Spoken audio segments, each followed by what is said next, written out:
À Grenoble, comme dans beaucoup de villes en France, les drapeaux palestiniens seront effectivement accrochés au fronton une fois la reconnaissance faite à l'ONU par le président de la République. C'est pour nous une évidence, une célébration aussi d'un mouvement qui est attendu depuis longtemps, qui a déjà été voté, cette reconnaissance, à l'Assemblée et au Sénat depuis plus de 10 ans. Donc nous attendions cela. Au conseil municipal de Grenoble, nous l'avions d'ailleurs voté, nous avions voté une délibération pour demander à la France de reconnaître enfin l'État de Palestine. Ça ne résout évidemment pas les urgences du moment, hein. Ce que nous voulons, c'est arrêter, que la France contribue par son action à arrêter les massacres, qu'elle arrête de fournir des armes, qu'elle arrête de laisser l'impunité aux dirigeants israéliens et qu'elle applique les décisions de la Cour internationale de justice et du tribunal pénal international.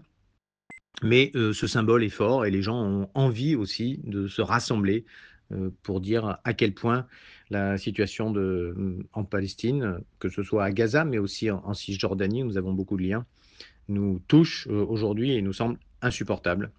Donc voilà, nous avons aussi en tête les otages israéliens qui sont encore détenus par le Hamas. Nous demandons leur libération, évidemment, mais nous voulons agir pour la paix. Nous voulons être des contributeurs de paix et nous trouvons que la communauté internationale n'est pas assez à la hauteur et contributrice de paix face à l'horreur qui se déroule sous nos yeux.